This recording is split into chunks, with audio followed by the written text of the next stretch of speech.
Hello everyone, welcome to Efforts. This is me Mitali Singh, your B.Ed guide. आज हम पढ़ने जा रहे हैं B.Ed सेकेंड सेमेस्टर का first paper edu B.Ed 106 school management and leadership यानी कि स्कूल प्रबंधन और नेतृत्व का चौथा यूनिट का दूसरा पार्ट. कुछ ज्यादा ही डिटेल डिस्क्रिप्शन हो गया ना. Okay, so unit 4 school management यानी स्कूल प्रबंधन का पार्ट 1 हम लोग पढ़ चुके थे. अगर अभी तक आप लोगों ने पार्ट 1 नहीं देखा है तो प्लीज उसको जाके देखिए. मैंने सेकेंड सेमेस्टर के सारे वीडियोस को B.Ed सेकेंड सेमेस्टर प्लेलिस्ट में रखा हुआ है, तो या तो आप चैनल पे जाके उस प्लेलिस्ट को देख लीजिए, नहीं तो डिस्क्रिप्शन बॉक्स में मैंने उस प्लेलिस्ट की लिंक भी दे रखी है, आप डायरेक्टली वहां से जाके प्लेलिस्ट पे देख सकते हैं. सो इस यूनिट में टोटल 5 टॉपिक्स हैं, जिनमें से 2 यानी कि qualities and duties of head of institution as manager and administrator और qualities and duties of teachers as manager, facilitator, counsellor and community leader.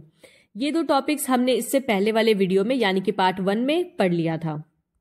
आज का वीडियो है इसका पार्ट 2, जिसमें कि हम बचे हुए टॉपिक्स को कवर करेंगे, जो कि है class management, concept, principles, techniques and factors influencing it, यानी कक्षा प्रबंधन, उसकी अवधारणा, सिद्धांत, तकनीक और कक्षा प्रबंधन को प्रभावित करने वाले कारक. फिर टाइम टेबल यानी कि समय सारणी, इसका concept, types, need, qualities and practical problems in framing it. और उसके बाद है हमारा last topic school discipline, concept, need, types and strategies of maintaining discipline. और साथ ही हम इसमें पढ़ेंगे कि what is the role of reward and punishment in school discipline. So जो लोग चैनल पे न्यू है, आप लोग वीडियो को एंड तक देखिए. अगर आपको वीडियो हेल्पफुल लगता है तो प्लीज चैनल को सब्सक्राइब जरूर करिए. और जो लोग पुराने हैं तो आप लोग जितना हो सके इसे शेयर करते रहिए और मुझे मेरा नेक्स्ट टारगेट यानी कि 2K अचीव करने में हेल्प करिए. तो चलिए बिना टाइम वेस्ट किए वीडियो को स्टार्ट करते हैं.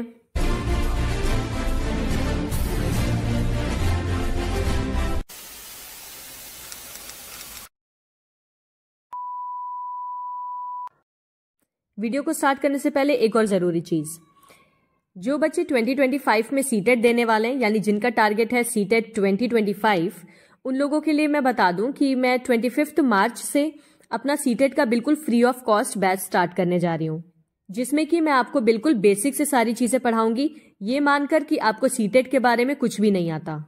मेरा एम रहेगा आपको जीरो से हीरो बनाना. तो चाहे आप BTC, B.Ed, DLED कुछ भी कर रहे हो, सीटेट की तैयारी के लिए 25 मार्च से मेरे साथ जुड़ना मत भूलिएगा. तो अब टॉपिक्स का श्री गणेश करते हैं. सबसे पहला टॉपिक है हमारा क्लासरूम मैनेजमेंट यानी कक्षा प्रबंधन. मीनिंग से स्टार्ट करेंगे. Meaning of classroom management. Classroom management is made up of 2 words, classroom and management. Classroom is a room in a school, college, etc. where lessons are taught. It is the process of planning, organizing and directing activities in a school, effectively utilizing human and material resources in order to accomplish the school's objectives. कक्षा प्रबंधन 2 शब्दों से मिलकर बना है, कक्षा और प्रबंधन से. क्लासरूम या कक्षा का मतलब होता है स्कूल या कॉलेज आदि में एक कमरा जहां पर पाठ पढ़ाया जाता हो. वहीं दूसरी तरफ अगर हम मैनेजमेंट यानी प्रबंधन की बात करें तो प्रबंधन मतलब एक ऐसी प्रक्रिया होती है जिसमें स्कूल के उद्देश्यों को पूरा करने के लिए मानव और भौतिक संसाधनों का प्रभावी ढंग से उपयोग करते हुए स्कूल में गतिविधियों की योजना बनाई जाती है, उन्हें व्यवस्थित किया जाता है और साथ ही निर्देशित किया जाता है.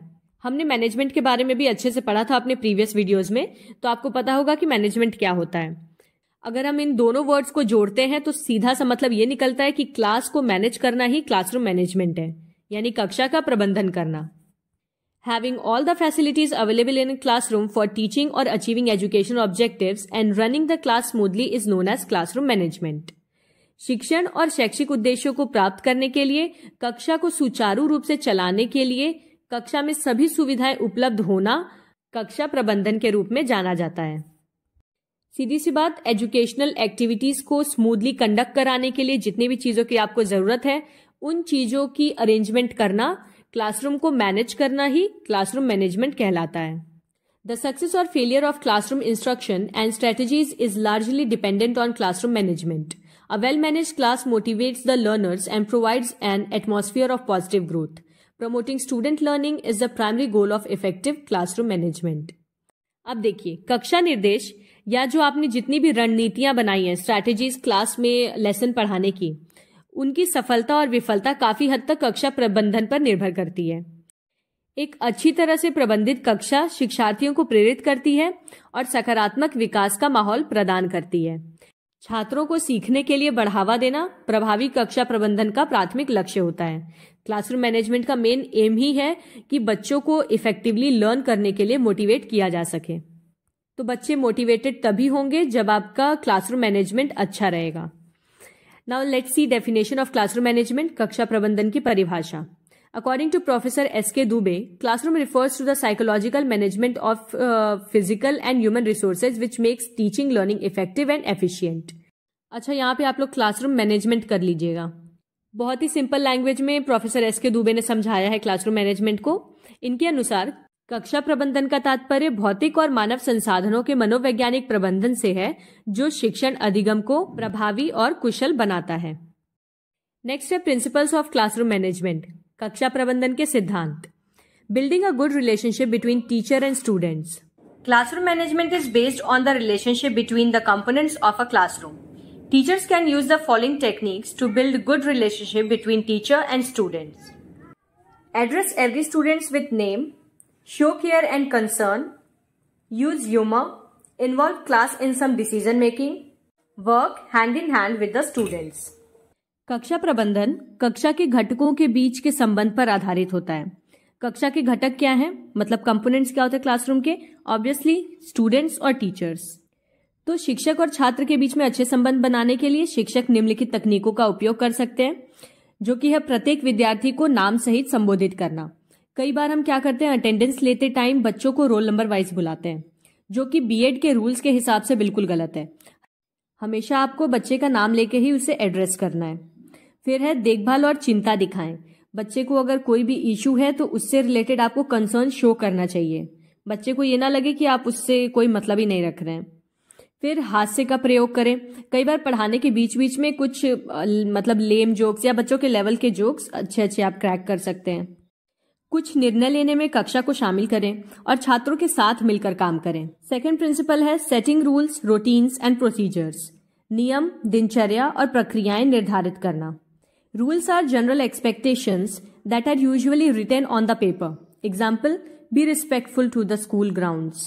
नियम सामान्य अपेक्षाएं होती हैं जो आमतौर पर कागज पर लिखी जाती हैं और जिनका पालन सबको करना होता है, जैसे कि स्कूल के प्रति सम्मान दिखाएं।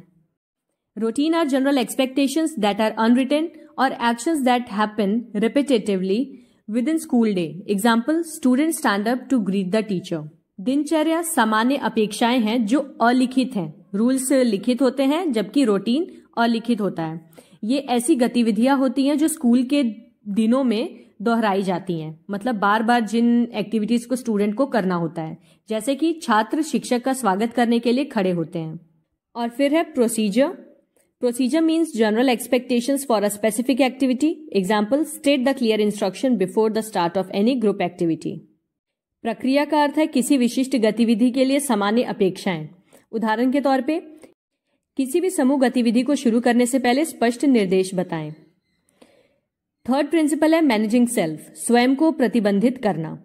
Classroom management starts by managing self. Teacher should be fair, firm और strict, friendly, optimistic and determined and should maintain a professional image. कक्षा प्रबंधन स्वयं के प्रबंधन से शुरू होता है, मतलब क्लासरूम को मैनेज करने से पहले खुद को मेंटेन करना, मैनेज करना जरूरी है। शिक्षक को निष्पक्ष, दृढ़ या सख्त, मिलनसार, आशावादी और दृढ़ निश्चयी होना चाहिए और एक पेशेवर की छवि बनाए रखनी चाहिए। मतलब बच्चों के साथ फ्रेंडली होना तो सही है, लेकिन शिक्षक की गरिमा को बनाए रखते हुए। Ginott states that good classroom management like surgery requires precision, no random cuts, no rambling comments. Above all, a teacher demonstrates self-discipline and good manners. No tantrums, no insults, no blistering language. His or management plan is never sadistic. गिनोट कहते हैं कि अच्छे कक्षा प्रबंधन के लिए surgery की तरह ही सटीकता की आवश्यकता होती है।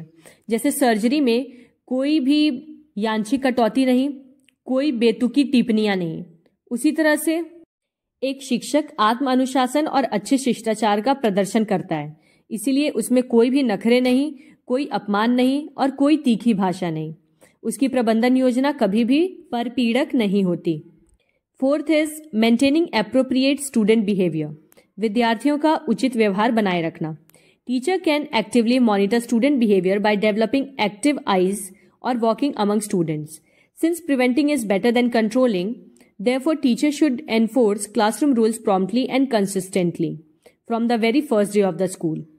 Make clear to students the consequences of misbehavior. Classroom disruption should be reduced to create a conducive learning environment by removing distracting materials. शिक्षक सक्रिय आंखें विकसित करके या छात्रों के बीच चलकर छात्र के व्यवहार की सक्रिय रूप से निगरानी कर सकता है। मतलब क्लासरूम को मैनेज करने के लिए आपका अपनी क्लास पे पकड़ होना बहुत जरूरी है। टीचर को पढ़ाने के साथ साथ इन बातों का भी ध्यान रखना होगा कि क्लासरूम में किसी भी तरह का मिसबिहेवियर कंडक्ट ना हो। किसी भी चीज को बिगड़ने के बाद उस पर नियंत्रण करने से बढ़िया है कि उसे बिगड़ने से पहले ही रोक दिया जाए।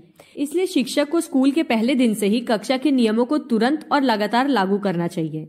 साथ ही स्टूडेंट्स को यह भी बताया जाना चाहिए कि अगर वो मिसबिहेव करते हैं या दुराचार करते हैं तो उसका क्या परिणाम होगा। ध्यान भटकाने वाली जितनी भी सामग्री है उन सबको हटाकर अनुकूल शिक्षण वातावरण बनाने के लिए कक्षा में व्यवधान को कम किया जाना चाहिए। इसलिए ज्यादातर क्लासेस में वॉल क्लॉक प्रिफर नहीं किया जाता क्योंकि बच्चों का ध्यान फिर घड़ी की सुई पे ही लगा रहता है। नेक्स्ट है technique of motivating. Teachers can use motivation technique such as demonstrating good active listening when students are speaking, using positive comments about students' abilities, being aware of and note improvement, not just perfection, providing extensive, frequent and specific feedback, providing reinforcement, verbal, non-verbal, consumable. Classroom management motivating techniques के principal पे based है। शिक्षक प्रेरणा के लिए तकनीकों का उपयोग कर सकते हैं, जैसे कि जब छात्र आपसे कुछ भी बोल रहे हो तो आप बहुत ही ध्यान से सक्रिय होकर उनकी बातें सुनें। छात्रों की क्षमताओं के बारे में सकारात्मक टिप्पणियों का उपयोग करें, मतलब उनके बारे में अच्छी चीजें बोलें in order to motivate them. उसके बाद है कि केवल बच्चे की परफेक्शन को ही नहीं बल्कि वो जो थोड़े थोड़े गलतियां करते हुए सीख रहा है, अपने अंदर सुधार ला रहा है, उस पर भी ध्यान दें। व्यापक, लगातार और विशिष्ट प्रतिक्रिया प्रदान करें। बच्चों को जब आप प्रतिक्रियाएं देते रहेंगे तो इससे बच्चों का ध्यान आपकी तरफ आकर्षित होगा, आपकी टीचिंग की तरफ आकर्षित होगा। सम मोर प्रिंसिपल्स, इसके अलावा भी कुछ और सिद्धांत हैं, आप चाहें तो इन्हें इलैबोरेट करके लिख सकते हैं, जैसे कि principle of clarity and mastery over content, विषय वस्तु पर स्पष्टता और निपुणता का सिद्धांत। टीचर को क्लासरूम मैनेजमेंट के लिए जरूरी है कि वो अपने सब्जेक्ट में मास्टरी हासिल करके आए, जिससे कि बच्चों के बीच किसी भी क्वेश्चन को लेकर कियोस क्रिएट ना हो। फिर है प्रिंसिपल ऑफ इन्वॉल्वमेंट, सहभागिता का सिद्धांत। आप कोई भी एक्टिविटी कर रहे हैं क्लासरूम में, उसमें बच्चों को जरूर इन्वॉल्व करिए। प्रिंसिपल ऑफ डेमोक्रेटिक बिहेवियर, लोकतांत्रिक व्यवहार का सिद्धांत। बच्चों के साथ किसी भी तरह का भेदभाव किए बिना सबको एक बराबर समझें। फिर है प्रिंसिपल ऑफ टीचर बिहेवियर, शिक्षक व्यवहार का सिद्धांत। शिक्षक को बच्चों से ज्यादा खुद के व्यवहार पर नियंत्रण रखना चाहिए। प्रिंसिपल ऑफ फ्लेक्सिबिलिटी, लचीलेपन का सिद्धांत। क्लासरूम को आप बिल्कुल फ्लेक्सिबल रखिए, कोई भी रूल आपका रिजिड नहीं होना चाहिए जिसको बदला ना जा सके। Principle of personal attributes of teacher, शिक्षक के व्यक्तिगत गुणों का सिद्धांत। अब देखते हैं फैक्टर्स इन्फ्लुएंसिंग या फिर अफेक्टिंग क्लासरूम मैनेजमेंट, कक्षा प्रबंधन को प्रभावित करने वाले कारक। स्कूल इन्वायरमेंट, विद्यालय का वातावरण। एक ऐसा स्कूल जिसका इन्वायरमेंट अच्छा है, पॉजिटिव है, उस स्कूल का क्लासरूम मैनेजमेंट भी अच्छी तरह से होता है। रिसोर्सेज अवेलेबल, उपलब्ध संसाधन, स्कूल में कितने रिसोर्सेज अवेलेबल हैं। क्लासरूम मैनेजमेंट इन फैसिलिटीज पे और रिसोर्सेज पे भी बहुत ज्यादा डिपेंड करता है।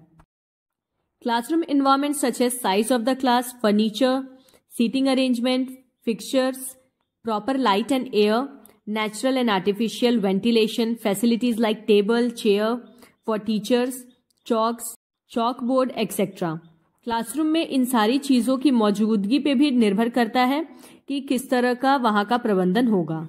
मान लीजिए इनमें से कोई भी एक चीज है जो अवेलेबल नहीं है, तो उसकी वजह से क्लासरूम में कियोस क्रिएट हो सकता है। फिर है मेथड्स ऑफ टीचिंग अडॉप्टेड, शिक्षण के लिए जो भी तरीके अपनाए जा रहे हैं। अगर आपका पढ़ाने का तरीका इफेक्टिव है तो बच्चों का ध्यान पढ़ने में रहेगा, ना कि शैतानी करने में। तो इसीलिए ये बहुत जरूरी है कि टीचर पढ़ाते समय बहुत ही effective methods of teaching use करें। देखिए मैं आपको पॉइंट वाइज केवल बता रही हूँ, आप अपनी लैंग्वेज में इसे एक्सटेंड करके लिखिएगा जब एग्जाम में लिखिएगा। तो individual differences of the students, छात्रों के व्यक्तिगत मतभेद। क्लासरूम मैनेजमेंट के लिए बहुत जरूरी है कि बच्चे पीस और हार्मनी के साथ रहें, एक दूसरे की रिस्पेक्ट करते हुए, एक दूसरे के अंतर को समझते हुए। नहीं तो आप कितनी भी कोशिश कर लें क्लास को मैनेज करने की, अगर बच्चे आपस में मारपीट कर रहे हैं, मिलजुल कर नहीं रह रहे हैं, तो आपका क्लासरूम कभी भी परफेक्टली मैनेज नहीं हो पाएगा। टीचर स्टूडेंट रेशियो, शिक्षक छात्र अनुपात। अगर आपने नेशनल एजुकेशन पॉलिसी 2020 के बारे में पढ़ा हो तो उसमें रेशियो बताया गया है कि हर 30 बच्चे पे एक टीचर और हर 60 बच्चों पे 2 टीचर होने चाहिए। इससे ज्यादा अगर टीचर स्टूडेंट रेशियो एक्सटेंड करता है तो क्लासरूम मैनेजमेंट में दिक्कत होगी, ऑब्वियसली, क्योंकि एक अकेला teacher limited number of students को ही संभाल सकता है। देन पर्सनैलिटी ऑफ टीचर, शिक्षक का व्यक्तित्व। एक अच्छी पर्सनैलिटी वाले टीचर की बच्चे रिस्पेक्ट भी करते हैं, प्लस उससे डरते भी हैं, जिस वजह से क्लास में डिसिप्लिन मेंटेन रहता है। वहीं अगर आप कोई ऐसा टीचर देख रहे हैं जो दिखने में भी अच्छा नहीं है, अच्छी तरह से ड्रेसअप होके नहीं आता, या फिर टीचर की तरह लगता नहीं है, तो ऐसे केस में बच्चों का ध्यान टीचर का मजाक उड़ाने पे रहता है, ना कि पढ़ने पे। इनडिसिप्लिन, अनुशासनहीनता। डिसिप्लिन चाहे टीचर्स में हो चाहे स्टूडेंट्स में हो, दोनों में ही डिसिप्लिन जरूरी है क्लासरूम मैनेजमेंट को सक्सेसफुल बनाने के लिए। Family background and socio economic status of students, छात्रों की पारिवारिक पृष्ठभूमि और सामाजिक आर्थिक स्थिति। बच्चे कैसे फैमिली बैकग्राउंड से आ रहे हैं या फिर कैसे समाज का वो हिस्सा है, इस पर भी निर्भर करता है कि वो क्लास में आके किस तरह की एक्टिविटीज करेंगे। अगर कोई बच्चा है जिसके घर में पूरा दिन गाली गलौज होता रहता है, सिर्फ भोजपुरी में ही बात करते हैं, तो उस बच्चे को डिसिप्लिन बनाने में आपको काफी ज्यादा वक्त लग जाएगा और बहुत मेहनत भी। वहीं दूसरी ओर जो बच्चे सिविलाइज्ड घरों से आते हैं, आपको पता है कि वो पहले से ही डिसिप्लिन में होते हैं, तो इसलिए आपको क्लासरूम मैनेजमेंट में ज्यादा मेहनत नहीं करनी पड़ती। Next topic is classroom management techniques, कक्षा प्रबंधन की क्या तकनीकें। Number 1, build an authoritative personality, एक आधिकारिक व्यक्तित्व का निर्माण करना। Students influence each other to behave in a certain way and the teacher can only modify their behaviour if they believe that the teacher is adding value to them.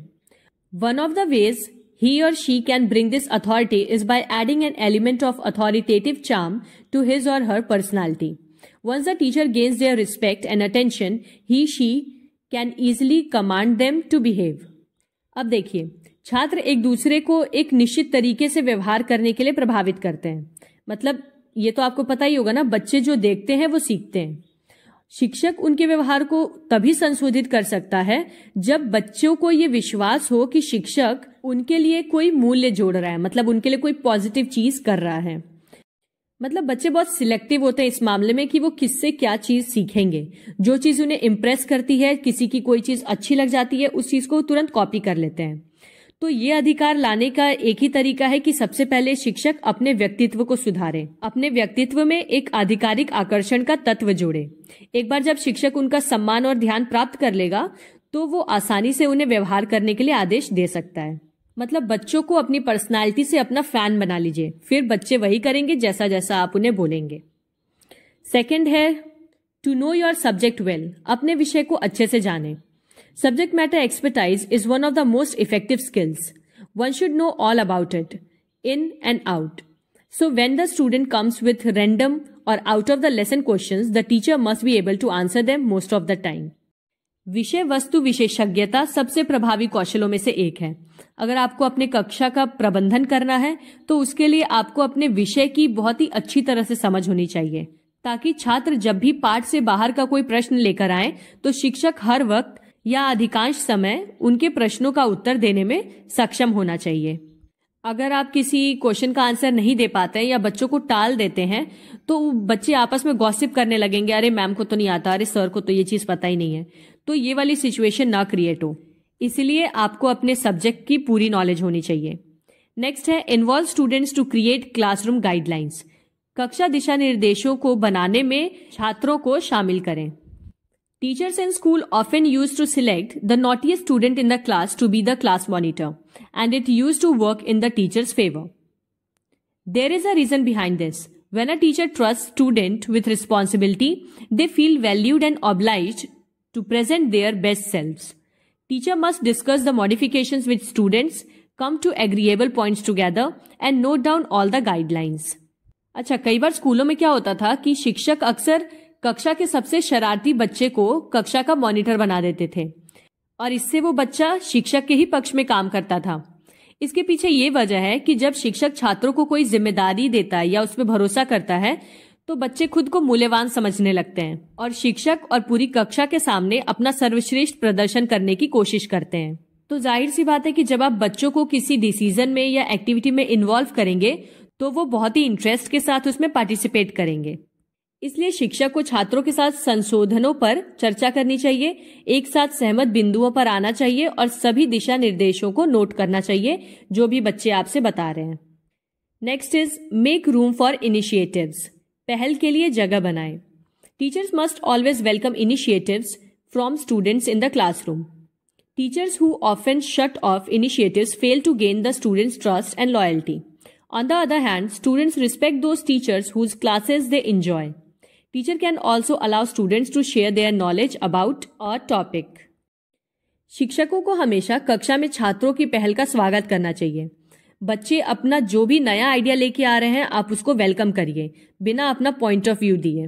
जो शिक्षक अक्सर पहल को बंद कर देते हैं या बच्चों की बात को नहीं सुनते हैं, छात्रों का उन शिक्षकों में विश्वास या उनके लिए वफादारी कम हो जाती है।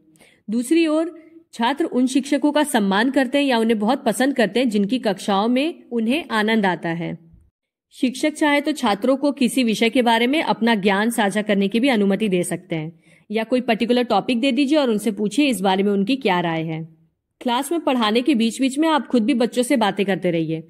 इससे ये भी होगा कि बच्चों का इंटरेस्ट आप में बना रहेगा और बच्चों को खुद से आपस में बातें करने का टाइम नहीं मिलेगा। Be flexible in the classroom. कक्षा में लचीले रहें। Every day is not the same, neither for you nor for your students. Teachers should sense the mood of the class and mold the lesson delivery accordingly. Use games or group activities to deliver the lesson for the day. Over time, students will trust the teacher with his/her teaching strategies. Trust is the building block of effective classroom management. हर दिन एक जैसा नहीं होता, ना तो शिक्षक के लिए और ना ही छात्रों के लिए। तो शिक्षक को कक्षा की मनोदशा को समझना चाहिए और उसके अनुसार पाठ प्रस्तुति को ढालना चाहिए। अगर बहुत दिन से आप लगातार चैप्टर्स पढ़ाए जा रहे हैं, किसी दिन आप देख रहे हैं कि बच्चे आज थोड़े डीमोटिवेटेड लग रहे हैं या कम इंटरेस्टेड हैं, तो आप किसी तरह की कुछ एक्टिविटीज करा लीजिए, थोड़ा खेल कूद या समूह गतिविधियां। इससे बच्चों का माइंड फ्रेश हो जाएगा और वो दोबारा से इंटरेस्ट लेके चैप्टर को पढ़ेंगे। समय के साथ जब आप इस तरह से करने लगेंगे तो छात्र आपकी शिक्षक रणनीतियों को समझ जाएंगे और आप पे भरोसा करने लगेंगे कि अच्छा अभी हम सीरियस होकर पढ़ लेते हैं, कुछ टाइम बाद मैम गेम तो खिलाएंगी ही। बच्चों को आप पे भरोसा होना बहुत जरूरी है क्योंकि विश्वास प्रभावी कक्षा प्रबंधन का एक निर्माण खंड है। विश्वास पे ही आपका क्लासरूम मैनेजमेंट टिका हुआ है। Next is address bad behaviour immediately. बुरे व्यवहार पर तुरंत ध्यान दें। Many teachers are seen making the mistake of avoiding a random whistle or giggling during an ongoing session. One act of disrespect leads to another, and before the teacher knows it, the whole class will join in. First, understand why there is a chaos amidst a lecture. Build a respectful relationship with the students and address bad behavior with firmness without letting go your politeness and kindness. कई शिक्षक ऐसे होते हैं जो कक्षा के बीच में किसी तरह की आवाज अगर आए, जैसे खिलखिलाने की या सीटी बजाने की, तो इस चीज को वो नजरअंदाज कर देते हैं। ये उनकी बहुत बड़ी गलती होती है। अनादर का एक कार्य दूसरे को जन्म देता है। अगर आपने एक बार किसी बच्चे की गलती को नजरअंदाज किया तो फिर वो बच्चे बार बार उस गलती को दोहराएंगे और ऐसे करते करते पूरी की पूरी क्लास ही उस गलती को करने में शामिल हो जाएगी। तो सबसे पहले तो ये समझने की कोशिश करें कि जब आप पढ़ा रहे हैं उस व्याख्यान के बीच में इस तरह का अनादर क्यों शुरू हो गया। छात्रों के साथ सम्मानजनक संबंध बनाएं और अपनी विनम्रता और दयालुता को छोड़े बिना ही बुरे व्यवहार के प्रति दृढ़ता से प्रतिक्रिया दें। आपको बच्चों के साथ स्ट्रिक्टनेस शो करनी है लेकिन रूड नहीं होना है ज्यादा, क्योंकि there is difference between being strict and being rude. उसी तरह से मैं आपको कुछ और पॉइंट्स बता दे रही हूँ, आप चाहें तो अपनी तरफ से इसमें लाइंस ऐड कर सकते हैं, जैसे कि give positive feedback and rewards. Classroom management के लिए जरूरी है कि आप बच्चों को टाइम टाइम पे फीडबैक्स देते रहें या कुछ रिवॉर्ड्स देते रहें। जो बच्चे अच्छा व्यवहार कर रहे हैं उनको रिवॉर्ड दीजिए, जो बुरा व्यवहार कर रहे हैं उनको पनिशमेंट दीजिए, बट ज्यादा स्ट्रिक्ट नहीं। Demonstrate ideal classroom behaviour. आदर्श कक्षा व्यवहार प्रदर्शित करें। सामने वाले को आदर्श बनाने से पहले जरूरी है कि आप खुद को आदर्श बनाएं। Schedule fun activities. मनोरंजन गतिविधियां शेड्यूल करें। पढ़ाने के बीच बीच में आपको मनोरंजक गतिविधियां भी करते रहना है। Incorporate interactive teaching techniques, interactive शिक्षण तकनीकों को भी शामिल करें। मतलब पढ़ाते समय ऐसी एक्टिविटीज को इन्वॉल्व रखें जिसमें बच्चे इंटरेस्ट लेके पार्टिसिपेट करें। सो अब नेक्स्ट टॉपिक है time table, concept, types, need, qualities and practical problems in framing it. चलिए जानते हैं कंसेप्ट और मीनिंग। सबसे पहले, अ time table is a detailed plan showing the schedule of time allotment to various subjects and activities. Usually, timetable is prepared for a week to be repeated. All the work in school is carried out systematically in tune with the timetable. The successful working of a school depends on a suitable timetable. Hence, timetable is said to be the second school clock. समय सारणी एक विस्तृत योजना है जो कि विभिन्न विषयों और गतिविधियों के लिए समय आवंटन की अनुसूची दिखाती है। मतलब एक पर्टिकुलर डे में जितनी भी एक्टिविटी स्कूल में होने वाली हैं और वो किस किस समय पे होंगी, इन सबको एक सिस्टमैटिक फॉर्म में रिप्रेजेंट किया जाता है जिसे कि टाइम टेबल कहते हैं। आमतौर पर जो समय सारणी बनती है उसे एक सप्ताह पे दोहराए जाने के लिए बनाया जाता है। मतलब हर एक्टिविटी आपकी जो मंडे से शुरू हो रही है वो सैटरडे पे खत्म होगी और फिर दोबारा से वो मंडे से शुरू होगी। विद्यालय में सभी कार्य समय सारणी के अनुरूप ही व्यवस्थित ढंग से किए जाते हैं। किसी भी विद्यालय का सफल संचालन उपयुक्त समय सारणी पर ही निर्भर करता है। अगर एक सही टाइम टेबल बना है जिसमें सारे सब्जेक्ट्स को प्रॉपर टाइम मिल रहा है, उसके साथ ही बच्चे के लिए को करिकुलर एक्टिविटीज भी डिजाइन की गई हैं, तो ऐसे टाइम टेबल्स की वजह से स्कूल को बहुत ही अच्छी तरह से चलाया जा सकता है। समय सारणी को स्कूल की दूसरी घड़ी भी कहा जाता है। Definition of time table, in the words of Pitman, a well organised schedule is the product of a well organised mind. According to Dr. Jeevan Nayak, the timetable is the second hour of the school on which holidays are written. Pitman के शब्दों में एक सुव्यवस्थित कार्यक्रम एक सुव्यवस्थित दिमाग का उत्पाद है और डॉक्टर जीवन नायक के अनुसार समय सारणी स्कूल का दूसरा घंटा है जिस पर छुट्टियां लिखी होती हैं। Need for a time table, समय सारणी की आवश्यकता। अ time table is necessary for the proper management of the affairs of a school. It ensures proper distribution of work among teachers. किसी भी विद्यालय के मामलों को उचित तरह से प्रबंधित करने के लिए एक समय सारणी की आवश्यकता होती है। ये शिक्षकों के बीच काम का उचित वितरण सुनिश्चित करता है।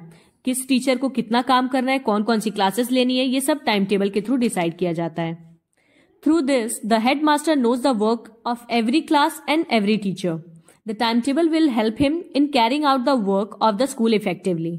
समय सारणी के माध्यम से हेडमास्टर को हर कक्षा और हर शिक्षक के काम के बारे में पता चलता है। समय सारणी उसे स्कूल के काम को प्रभावी ढंग से पूरा करने में मदद करती है।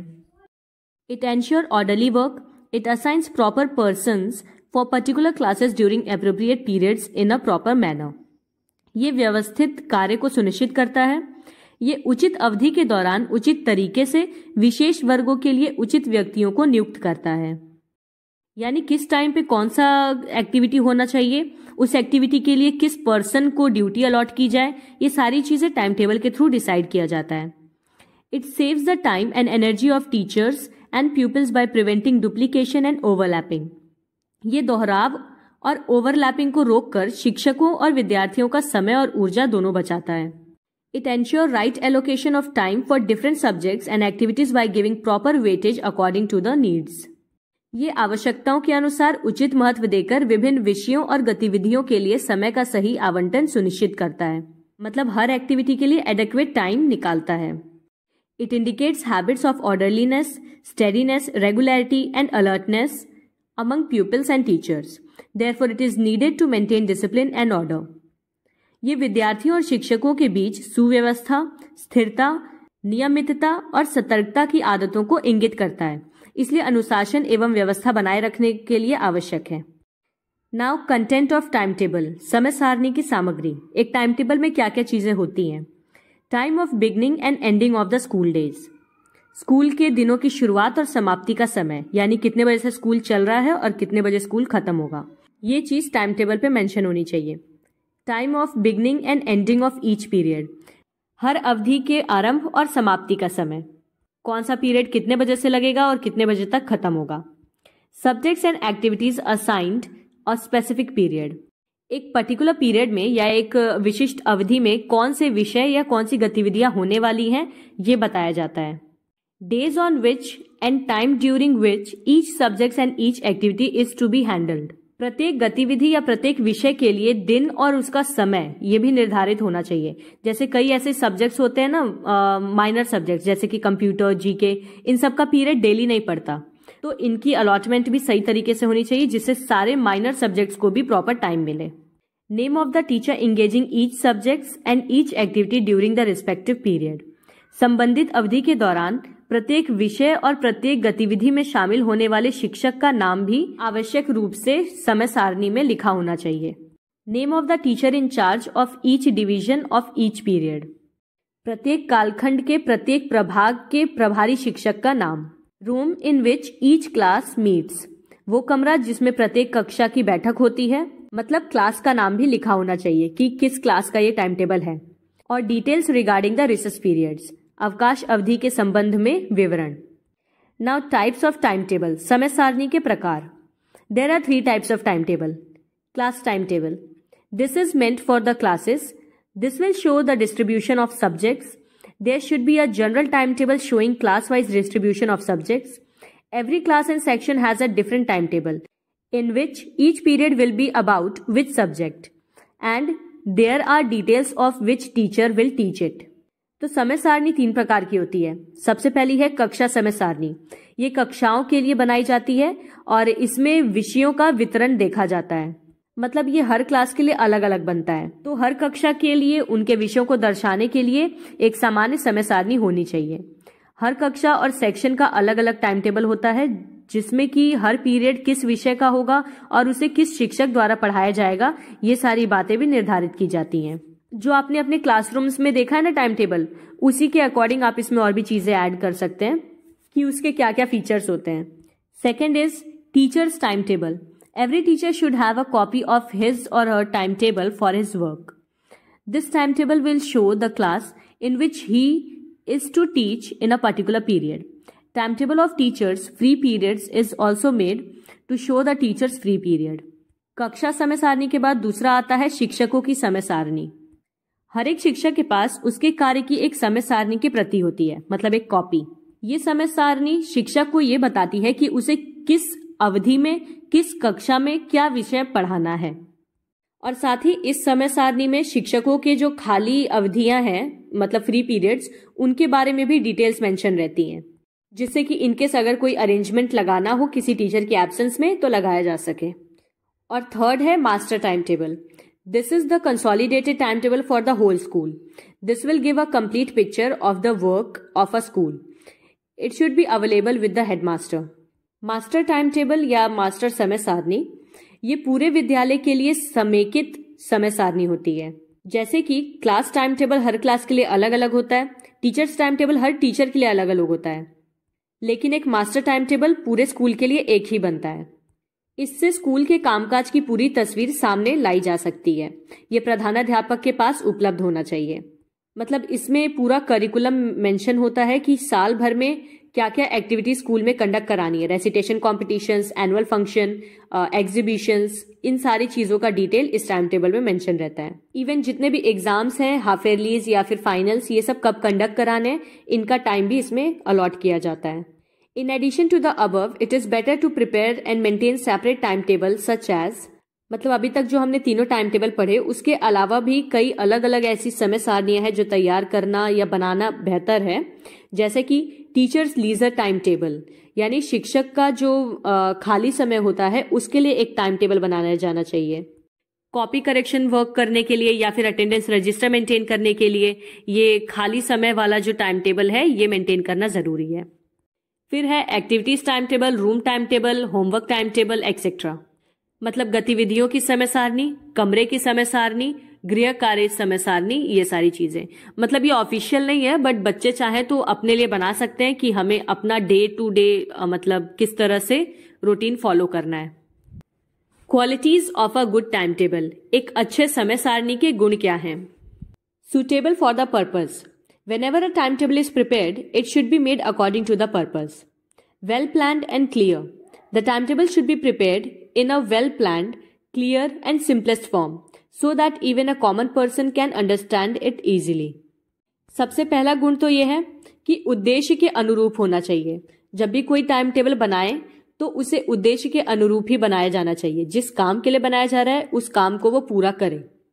दूसरा है सुनियोजित एवं स्पष्ट। तालिका को यानी टेबल को सुनियोजित, सुस्पष्ट और सरलतम बनाना चाहिए, जिससे कि एक सामान्य से सामान्य व्यक्ति भी उसे आसानी से समझ सके। Appropriate size. While making the timetable, it should be kept in mind that its size should neither be too small nor big. If more information needs to be shown, it would be better to create separate tables. तीसरा गुण है उचित आकार। Time table बनाते समय इस बात का ध्यान रखना चाहिए कि उसका आकार ना तो बहुत ही ज्यादा बड़ा हो ना ही छोटा हो। यदि अधिक जानकारियां उसमें दिखाने की आवश्यकता पड़ रही है तो बेहतर होगा कि टाइम टेबल अलग अलग बनाए जाएं। टाइम टेबल बहुत ज्यादा कंजस्टेड नहीं बनाना है। Allot enough time for each subject. There will be a time schedule for schools. A perfect timetable is nothing but studying every day covering all the subjects with equal distribution of time. प्रत्येक विषय के लिए पर्याप्त समय आवंटित करें। देखिए, हर school का एक टाइम ड्यूरेशन होता है कि स्कूल कितने बजे से शुरू होगा और कितने बजे खत्म होगा। तो एक आदर्श समय सारणी हर विषय के लिए समान समय का वितरण करती है। इवन आपने भी अपने स्कूल्स में ये तो नहीं देखा होगा ना कि मान लीजिए इंग्लिश का पीरियड है तो इंग्लिश का पीरियड 1 घंटे का और फिर हिंदी का पीरियड है तो वो आधे घंटे का। इस तरह से नहीं होता है। एक अच्छा टाइम टेबल हर सब्जेक्ट को इक्वल टाइम देता है। अगर हम एक आदर्श समय सारणी की बात करें तो इसका सीधा मतलब होता है समय के समान वितरण के साथ सभी विषयों को कवर करते हुए हर दिन अध्ययन करना। Next is take intervals place in time. To keep active during the study hours, it is important to take proper intervals. A short break after a subject or 2 subjects can be taken. The time to take an interval depends on how much duration you can be active. समय में अंतराल लें। अध्ययन के घंटों के दौरान सक्रिय रहने के लिए उचित अंतराल लेना महत्वपूर्ण है। जाहिर सी बात है कि हर पीरियड को 30 से 45 मिनट का इसीलिए बनाया जाता है क्योंकि उससे ज्यादा देर तक एक जगह टिक के बैठे रहना बच्चों के बस की बात नहीं होती। उनका बॉडी और माइंड दोनों थकने लग जाता है। इसीलिए जरूरी है कि हर पीरियड के बीच में आप बच्चों को छोटा छोटा ब्रेक दें। तो एक आदर्श टाइम टेबल में रिसेस या फिर शॉर्ट ब्रेक्स को भी इंपॉर्टेंस दी जाती है। Having an attractive appearance. While preparing the timetable, special care should be taken that its appearance should be attractive. आकर्षक स्वरूप होना। टाइम टेबल तैयार करते समय इस बात का विशेष ध्यान रखना चाहिए कि वो दिखने में आकर्षित हो। Complete with scientific point of view. Tabulation should be prepared in a scientific manner. All precautions should be taken while making it. वैज्ञानिक दृष्टिकोण से पूर्ण।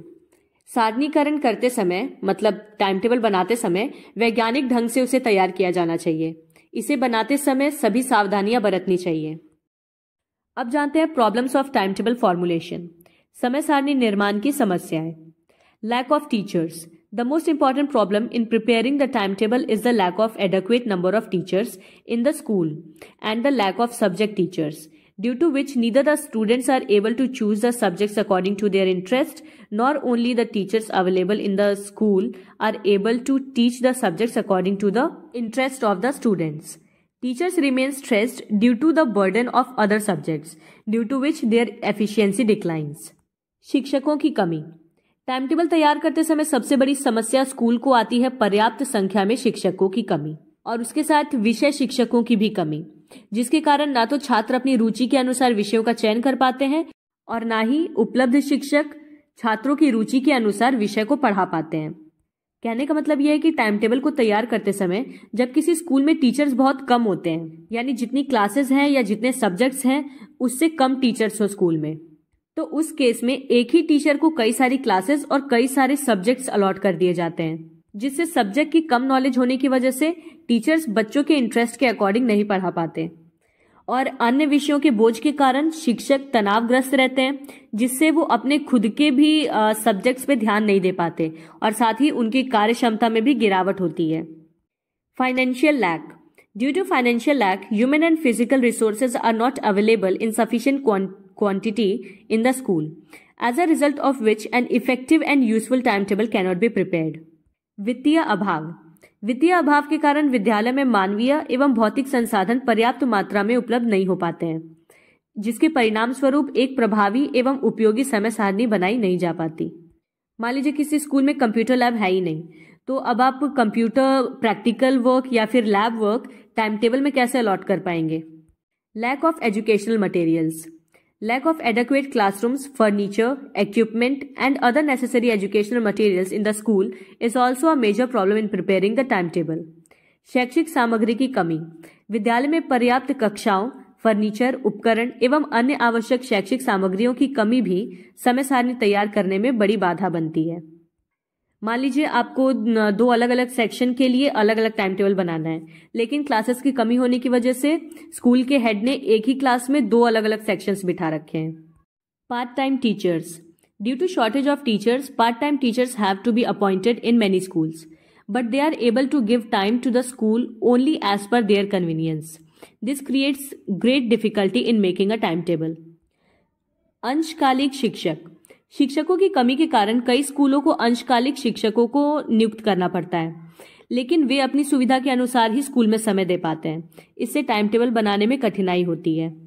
बेसिकली पार्ट टाइम टीचर्स क्या करते हैं कि वो कोई कोचिंग सेंटर चला रहे होते हैं या किसी और जगह पढ़ा रहे होते हैं. आपने as a part time teacher उन्हें रखा तो वो सिर्फ 1 घंटे या 2 घंटे के लिए आपके स्कूल में आके पढ़ा देंगे. तो ऐसे टीचर्स का भी टाइम टेबल मैनेज करने में दिक्कत आती है, क्योंकि उनका कोई फिक्स टाइम डिसाइडेड नहीं होता है. उनको जब टाइम मिलता है वो उस टाइम पढ़ा के चले जाते हैं. Non cooperation of teachers. Many times due to non cooperative behaviour of some teachers, problem arise in the organisation of the time table. Some teachers want to teach certain subjects due to their selfishness, while others express their opposition regarding the duration. शिक्षकों का असहयोग. कई बार कुछ शिक्षकों के असहयोगात्मक व्यवहार के कारण टाइम टेबल के आयोजन में दिक्कतें आती हैं. कुछ शिक्षक अपने स्वार्थ के कारण कुछ विषयों को पढ़ाना चाहते हैं, तो वहीं कुछ शिक्षक अवधि को लेकर विरोध करते हैं. मान लीजिए आपने कोई टाइम टेबल बनाया, अब सारे टीचर उसमें बहस करने लगे. कोई कह रहा है मुझे फर्स्ट पीरियड नहीं, मुझे इस क्लास में सेकंड पीरियड दीजिए. कोई कह रहा है मुझे हिंदी नहीं, मुझे एसएसटी पढ़ाना है. तो इन सब नॉन कोऑपरेटिव बिहेवियर की वजह से भी टाइम टेबल बनाने में दिक्कत आती है. नेक्स्ट टॉपिक है school discipline. Concept, need, types and strategies of maintaining discipline, जिसमें कि हमें रिवॉर्ड और पनिशमेंट भी पढ़ना है. तो सबसे पहले हम जानेंगे concept of school discipline. School discipline refers to the rules and strategies applied in school to manage student behavior and practices used to encourage self-discipline. School discipline addresses school-wide, classroom, and individual student needs through broad prevention, targeted intervention, and development of self-discipline. School अनुशासन से तात्पर्य है छात्रों के व्यवहार को प्रतिबंधित करने के लिए स्कूल में लागू नियमों और रणनीतियों और आत्म अनुशासन को प्रोत्साहित करने के उपयोग की जाने वाली प्रथाओं से. मतलब हम स्टूडेंट्स के बिहेवियर को मैनेज या कंट्रोल करने के लिए जिस भी तरह की स्ट्रैटेजीज यूज करते हैं, चाहे वो उनको सेल्फ डिसिप्लिन के लिए मोटिवेट करना हो, चाहे उन पे रूल्स एंड रेगुलेशन स्ट्रिक्टली लगाना हो, इसी को स्कूल डिसिप्लिन कहते हैं, क्योंकि ये सारी चीजें हम स्कूल में डिसिप्लिन मेंटेन करने के लिए करते हैं. Definition of discipline. अनुशासन की परिभाषा. According to Rousseau and Spencer, let the children suffer the natural consequences for the establishment of discipline. If a child plays with fire, do not forbid him. Once his hand starts burning, he will not do it again and will learn to be disciplined. Rousseau और Spencer के अनुसार बच्चों को अनुशासन की स्थापना के स्वाभाविक परिणाम भुगतने दें. अगर कोई बच्चा आग से खेलता है तो उसे मना ना करें. एक बार जब उसका हाथ जलने लगेगा तो वह दोबारा ऐसा नहीं करेगा और अनुशासित रहना सीख जाएगा. Need of school discipline. विद्यालय अनुशासन की आवश्यकता. Good school administration. In an undisciplined environment the administrator has to face many problems and the result is that he remains entangled in solving these problems and is able to pay less attention to the planning. Neglect starts happening. School discipline helps to make good school administration. अनुशासनहीन वातावरण में जो प्रशासक है उसको अनेक समस्याओं का सामना करना पड़ता है और परिणाम ये होता है कि वो इन समस्याओं में ही इनको सुलझाने में ही लगा रह जाता है और जो नियोजन का काम है उस पर ध्यान नहीं दे पाता, क्योंकि हेडमास्टर का मेन काम तो प्लानिंग करने का है ना, मैनेजमेंट का. तो अगर स्कूल एनवायरनमेंट अनडिसिप्लिन रहेगा तो उस केस में हेडमास्टर फोकस नहीं कर पाएगा प्लानिंग पे. नेक्स्ट है इफेक्टिव क्लासरूम टीचिंग. प्रभावी कक्षा शिक्षण. The success and failure of teaching depends on the good atmosphere of the class. If the school administration is good, then the academic activities going on in the classroom will be also effective. School discipline is necessary for making classroom teaching effective. शिक्षण की सफलता और विफलता कक्ष के अच्छे वातावरण पर निर्भर करती है। यदि विद्यालय प्रशासन अच्छा होगा तो कक्षा में चल रही शैक्षणिक गतिविधियां भी प्रभावी होंगी। कक्षा शिक्षण को प्रभावी बनाने के लिए विद्यालय का अनुशासन आवश्यक है। To give encouragement to proper behaviour. By living in a disciplined environment, a person learns the right ways to behave. Disciplined environment presents the school rules, expectations, values, etc. in front of the students, and with it expects the students to follow, and by following them, the students learn the proper way of behaving. For this reason, it is right to believe that a person who disciplines himself, he himself learns the proper norms of behavior. एक अनुशासित वातावरण में रहने के लिए व्यक्ति व्यवहार करने का सही तरीका सीखता है। अगर आपका इन्वायरमेंट डिसिप्लिन्ड है तो जाहिर सी बात है कि आप उसके अकॉर्डिंग ही बिहेव करेंगे। एक अनुशासित वातावरण विद्यालय के नियमों, अपेक्षाओं और मूल्यों को छात्रों के सामने प्रस्तुत करता है और इसके साथ ही छात्र से ये अपेक्षा भी करता है कि वे इनका अनुसरण करेंगे यानी पालन करेंगे, और इन चीजों का पालन करने से ही छात्र व्यवहार करने का उचित तरीका सीखते हैं। इस कारण ये मानना उचित है कि जो व्यक्ति स्वयं को अनुशासित रखता है वह व्यवहार के उचित मानदंड स्वयं ही सीख लेता है। तो बस आपको एनवायरमेंट डिसिप्लिन बनाने की जरूरत है।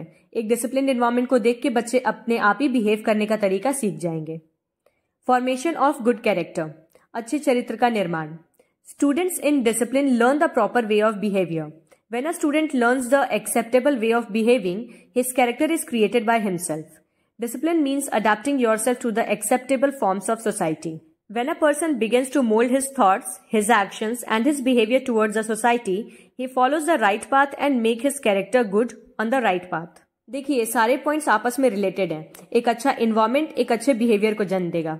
एक अच्छा बिहेवियर या व्यवहार एक अच्छे चरित्र को जन्म देगा। जब कोई विद्यार्थी व्यवहार करने का स्वीकार्य तरीका सीख लेता है तो उसके चरित्र का निर्माण स्वयं ही हो जाता है। अनुशासन का अर्थ होता है स्वयं को समाज के स्वीकार्य स्वरूप के अनुरूप ढालना, मतलब जैसा सोसाइटी आपको एक्सपेक्ट करती है आप बिहेव करें उसी तरह से खुद को बनाना।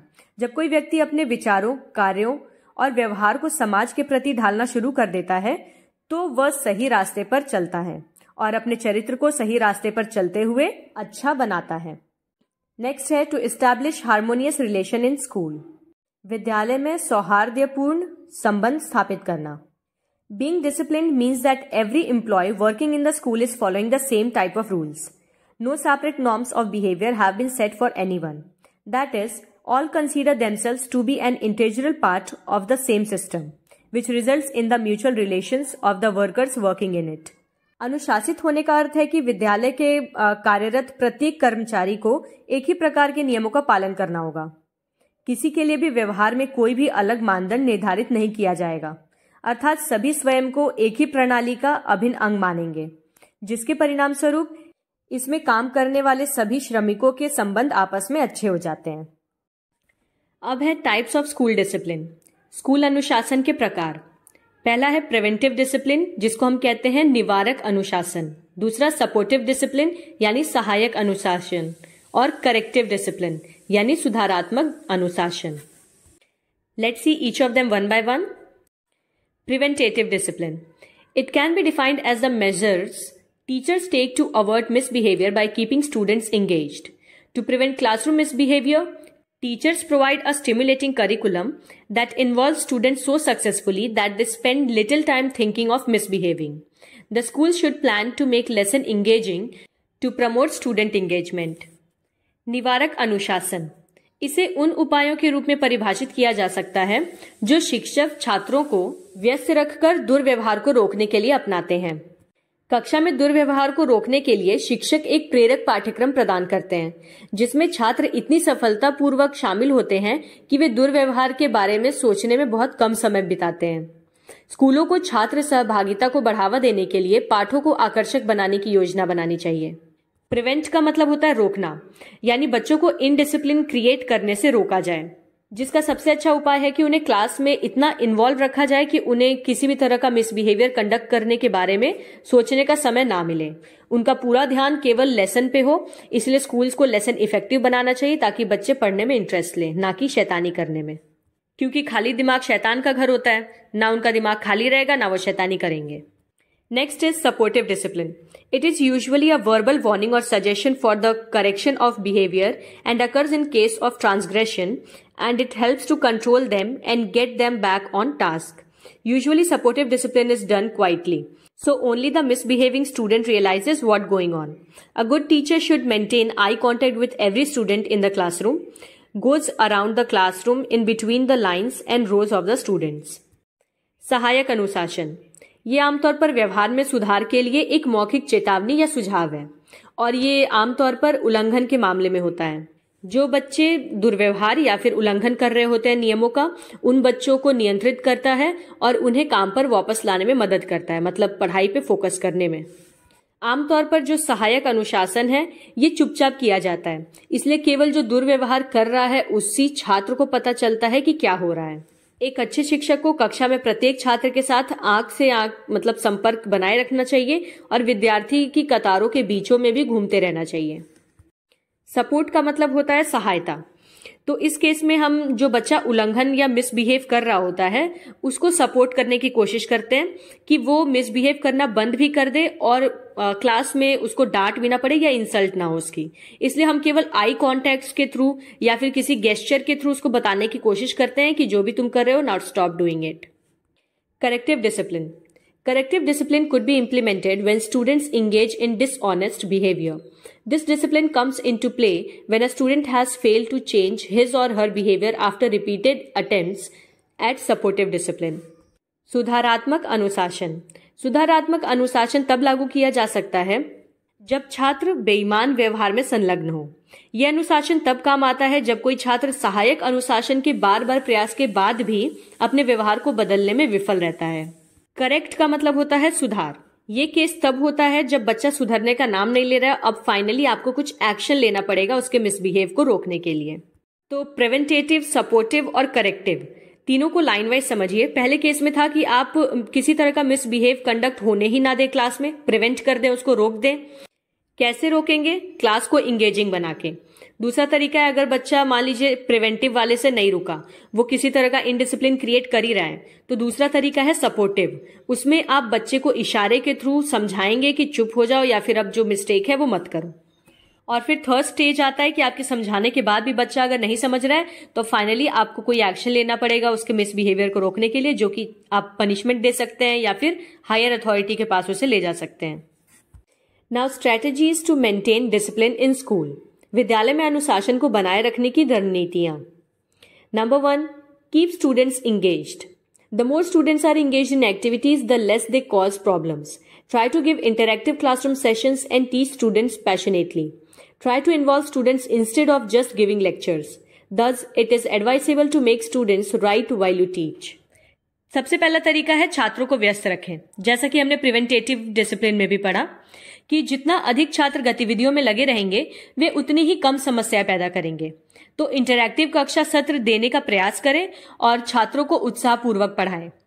केवल व्याख्यान देने के बजाय छात्रों को शामिल करने का प्रयास करें। ऐसा ना हो कि आप बस लेक्चर दिए जा रहे हैं, स्टूडेंट्स बैठ के सुन रहे हैं। इसलिए ये सलाह दी जाती है कि जब भी आप पढ़ा रहे हैं उस समय बच्चों को लिखवाया भी जाए। Keep roaming in the class. Many teachers while teaching stand at the front of the class without even moving their position. It would give students an opportunity to make some sort of disturbance in the class. If teachers keep moving around in the whole class while teaching, this will not only help the teachers to keep an eye on every student, but the teacher can also keep the whole classroom alert. कक्षा में घूमते रहें। कई शिक्षक पढ़ाते समय क्या करते हैं कि कक्षा के सबसे आगे जाकर खड़े हो जाते हैं या कहीं सेपरेट जगह पे खड़े हो जाते हैं बिना अपना स्थान हिलाए। तो इससे छात्रों को कक्षा में किसी भी प्रकार की गड़बड़ी करने का या बदमाशी करने का मौका मिल जाता है। यदि शिक्षक पढ़ाते समय पूरी कक्षा में घूमते रहेंगे तो इससे न केवल शिक्षक को प्रत्येक छात्र पर नजर रखने में मदद मिलेगी, बल्कि छात्र भी कक्षा में सतर्क रहेंगे। Deal with the problems right from the start. It is advisable to deal with the discipline problems right from the start before they become too large to handle. You should address every issue happening in the class immediately. You can also assign this responsibility to the monitors of the class as well. And these issues should be sorted out in the beginning because they may become nightmares in the future. समस्याओं से शुरू से ही निपटें। अनुशासन संबंधी समस्याओं से शुरू से ही निपटने की सलाह दी जाती है। इससे पहले कि वो इतनी बड़ी हो जाए कि संभालना मुश्किल हो जाए।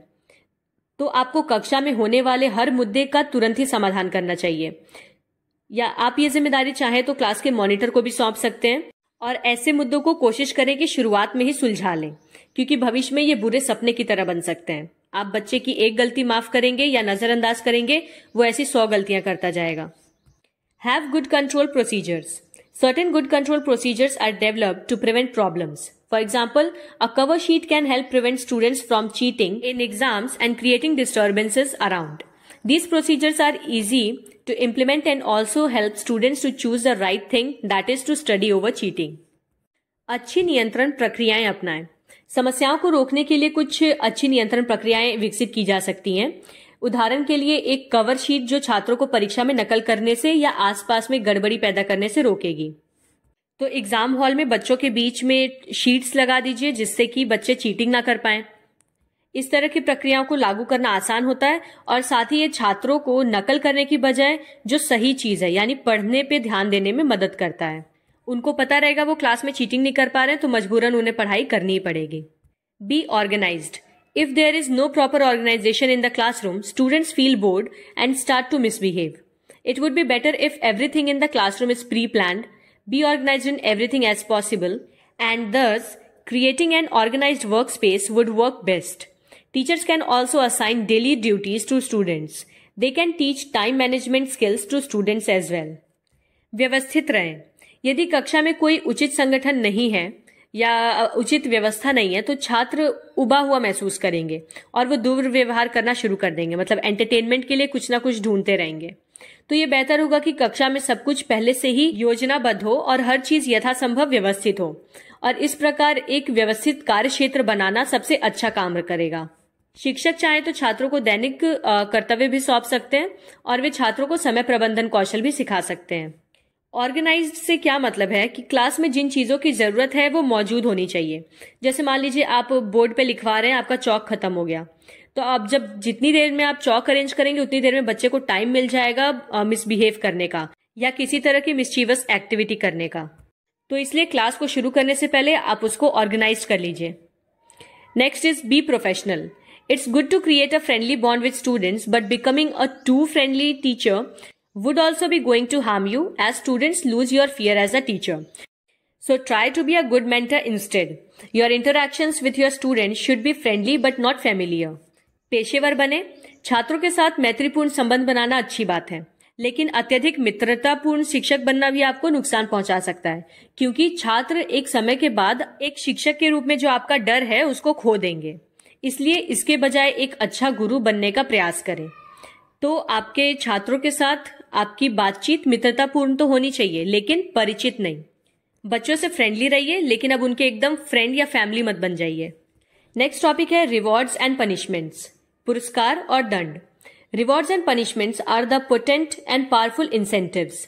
They can be safely used for the achievement of desired motivation in the classroom situations.